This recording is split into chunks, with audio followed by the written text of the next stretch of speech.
I can say and confess that basically I'm more or less in an emotional state of shock. I was completely surprised the verdict that the committee gave.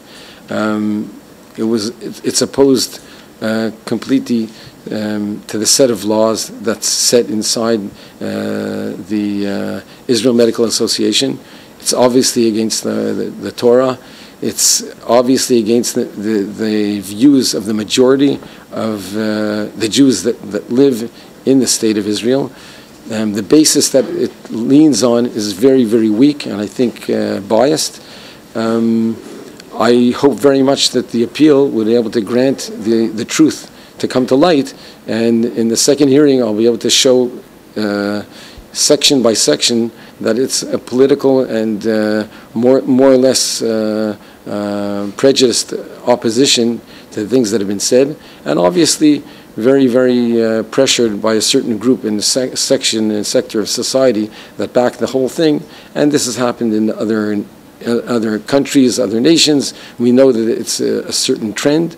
We'll fight against it just the same as we fight about other issues. We'll fight about the purity and the holiness of our state and our nation. From the media aspect, because these groups control the media, and it becomes unpopular to verse the more or less conservative opinions, it becomes unpopular to back the basic values of the purity of the family, of the Jewish home, and therefore they're not heard. And this is one of the reasons that I stated what I did within the closed forum of doctors that I was a member of. And I think that all the support should be given from other aspects of society, that they should show that the silent voice should be called for on every single stage, that we will fight for the purity, we'll fight for the holiness of the relation to the opposite sex, and leading our lives according to the Torah without any concessions whatsoever. Are you regret for what you say? Do I regret? I don't regret the principles that I raised. I was innocent and perhaps oblivious of the fact that some doctors unfortunately suffer from this ailment. If I knew, I don't think I would have mentioned these things as forceful as I mentioned them. But I think that the truth had to be said, and if I was led to that, nobody else voiced the opinion. I was the one that was chosen from basically.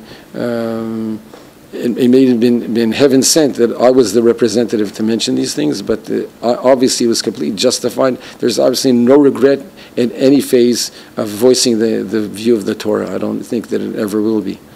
The way I see it is that because human desire crosses all sections of society, it has nothing to do with education, has nothing to do with intelligence, has nothing to do with academics, and it crosses the high socio-economic status of society and the low, just as incest and just as rape or violence in the home, wife battering.